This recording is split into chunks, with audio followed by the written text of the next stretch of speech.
Congressman Mike Pence of Indiana is chairman of the House GOP conference and is on his way to a Tea Party in Indianapolis this evening. John O'Hara is an organizer for today's Chicago Tea Party. John, let's start with you. What are you protesting? Are you protesting high taxes? Are you protesting the bailout? Are you protesting Wall Street? Are you protesting just in general the Obama administration? All of the above? Specifically, what are you protesting?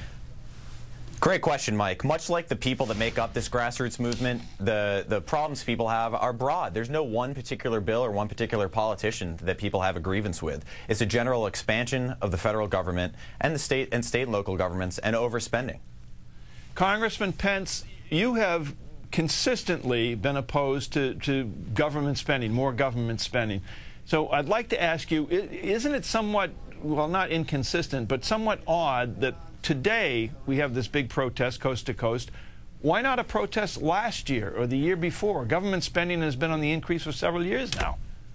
Well, you know, I think it's a fair question, Mike, but candidly, now I know how the old settlers back in the West felt when the cavalry came riding over the hill. Those of us that have been fighting against deficit spending, the growth of government over much of the last decade under Republican administrations and continuing to fight it under a Democrat administration are heartened to see people like John stepping forward. Millions of people across this country today that know we can't borrow and spend and bail our way back to a growing America. And this grassroots movement, there's a rally going on here in Indianapolis as we speak. I'm headed down to the small town I grew up in, Columbus, Indiana, for a rally at a park later tonight. It really is a movement by Americans who are deeply concerned about the enormous weight of debt we're putting on our children and grandchildren and the inevitability of tax increases that will follow. Well, you know, look, I agree with you. I think anytime you get citizens involved in almost anything, it's a good thing. And yet this growth in government spending did not start at noontime this past January 20th. So again, the question is, why now? Why this year? Why not last year or the year before? I mean, the Bush administration ran up huge deficits, very un-Republican-like deficits. Well, as I said, I think it's a fair question. You know, when I came out against the Wall Street bailout last fall, I thought I'd be in a distinct minority in the Congress. And then in 1 week, Mike, after I came out against it and a majority of House Republicans opposed our own president on the Wall Street bailout, I got 10,000 emails in 5 days, and that's just what got through. You'd have to ask John, who's one of the leaders of this grassroots movement in the country, what motivated him. But I really think something happened last fall when the American people saw the prior administration and the Democrat Congress willing to get out our grandchildren's credit cards and bail out bad decisions on Wall Street, and the stimulus bill and the budget that was just passed are all just adding steam to that anxiety. There you go, John. It's teed up for you. What's your response? Mike, you're absolutely right. This didn't start on January 20th, and Congressman Pence hit the nail on the head. It started last year. Some Republicans lost their way. The previous administration started this bailout nonsense, but it's been boiling up. We've seen the deficit triple in just 3 months into President Obama's administration, and it's been boiling up in people, and people are sick and tired of it. It just happens to have happened, gotten to a boiling point under a Democratic administration. So, John, I mean, you know, clearly you're a young guy. I mean, I can see you on TV. You're a young guy. What got you actively involved in this? Give me a little bit about your background. Who are you, and why are you involved in this? Absolutely. I work at a free market think tank, the Heartland Institute here in Chicago. In my spare time on weekends and nights leading up to the February 27th Tea Parties, my good friend J.P. Ferrer, who's been on this network at the American Spectator, invited me and asked me if I could help him get some momentum going behind having a tea party in front of the White House. We did. We had over 300 people show up. And there were concurrent tea parties across the country on that day. And ever since then, you had thousands come out in Orlando, Cincinnati, and then today in Chicago, we had over 5,000 and many more in cities across the country. How many people, Congressman Pence, do you estimate will be at the Tea Party rally you're going to tonight in Indianapolis, right? Well, there's one going on right now, Mike, in Indianapolis, and some of the estimates of the crowd there were in excess of 8,000 going into today. So we'll see what the news reports. But down in my small town of Columbus, Indiana, I got to tell you, at my last town hall meeting, just to give you some idea of what John was talking about, this is a building movement in this country. You know, my town hall meetings usually draw about 30 or 40 people. We had over 300 people just come out on a Monday afternoon to talk about their concern about spending a few months back. I'm thinking there may well be over 1,000 people at Donner Park in Columbus, Indiana tonight. At least it wouldn't surprise me if there was, because I think there are many Americans, like John is saying, that are deeply concerned about the sense that Washington, D.C.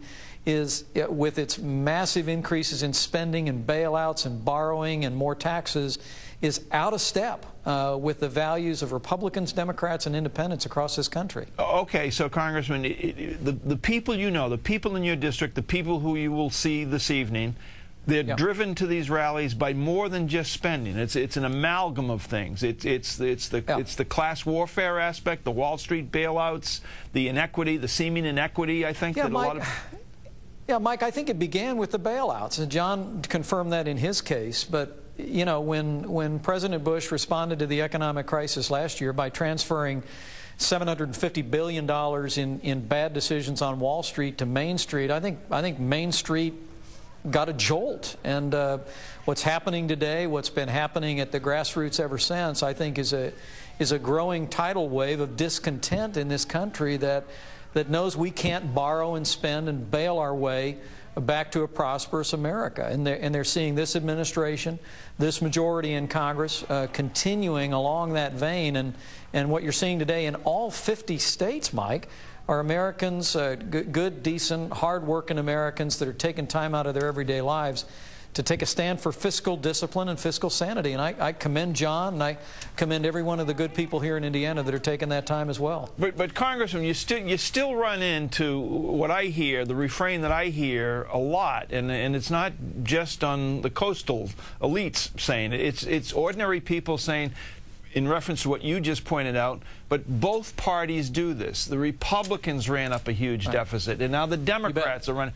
So, you know, do you link it? Yeah, go ahead. Go ahead. Mike, let me jump in here. Yeah. You're absolutely right. Two wrongs do not make a right. But it has been boiling up in people, and I think you're going to see politicians reacting to this and say, if we don't listen to the will of the people, we don't rein in big government, we don't rein in spending, many politicians will find themselves out of a job come the next election cycle. Congressman, do you think...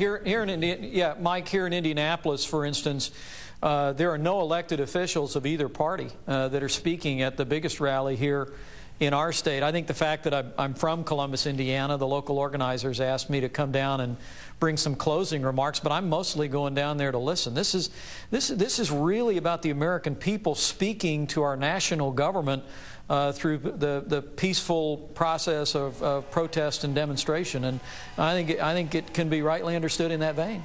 Congressman, let me ask you this question, play devil's advocate here. It seems to me, driving around a couple of days last week, listening to talk radio, that nearly everything that President Obama does engenders an automatic knee-flex response from the conservative wing of the Republican Party, and more than just that, but basically the conservative wing of the Republican Party, no matter what he does, you get a reaction from it, and the reaction is no, we don't care what he does, it's bad because it's Obama. Do you buy into that? Well, it may be true in some cases, Mike, but I'll tell you, I think, Rush Limbaugh, who gets talked about a lot, I know it was mentioned earlier, I think Rush Limbaugh actually praised President Obama for the decisive leadership that got our ship captain back off the Somalian coast. So, I think the objection here is not knee-jerk. I think the people like John, commentators around the country, those of us who have been fighting on the House floor for fiscal discipline, this isn't about just opposing a Democrat president and a Democrat majority because they're Democrats. It's about opposing runaway federal spending and a mountain range of red ink that's going to have to be dealt with either higher taxes on this generation or higher taxes and a lower standard of living on the next. John, do you see any one political party benefiting from these rallies more so than another political party? Absolutely not. These concerns transcend partisan politics. As I said, the last administration, and there are plenty of Republicans that have lost their way when it comes to fiscal responsibility, but what we're seeing now is an unprecedented expansion of the national debt, expansion of the federal government into sectors like GM and AIG that they have no business being involved in. I think today at the rally in Chicago, we had a Democrat Hillary supporter speak. We had libertarians, we had independents, and the crowd reflected our speaker lineup as well. I think it's something that a lot of Americans are frustrated about, and politicians on both sides of the aisle need to listen up. Congressman Pence, I mean, you've been very consistent throughout your career. I mean, your record is very consistent. What kind of a chance do you think you have of being heard within Congress from the administration largely? Have they reached out to you? Do they listen to you? Do you speak to them? Do they call you? What's the deal there? Well, the first conversation I had with President Obama was on the inauguration day. He came by our table at the luncheon, and he said to me very sincerely that he respected the stands I'd taken in the past and was anxious to work with House Republicans. I haven't seen the cooperation that I think the President was calling for in either the stimulus bill or the recent budget debate. But I got to tell you, I often say to people, a minority in Congress plus the American people equals a majority. There's no question in my mind, Mike, that as you see these rallies in all 50 states, that John would probably be the first to say, this isn't over today. I mean, I think what you're seeing happen on tax day today with these Tea Parties is just the latest iteration of what is going to be more public expression, more public frustration about runaway federal spending in Washington, D.C. And if that continues, that wind continues to blow, I really believe that we can see the course and direction of government in our nation's capital come together and turn in the direction of fiscal sanity. Congressman Mike Pence and John O'Hara, thanks very much to both of you.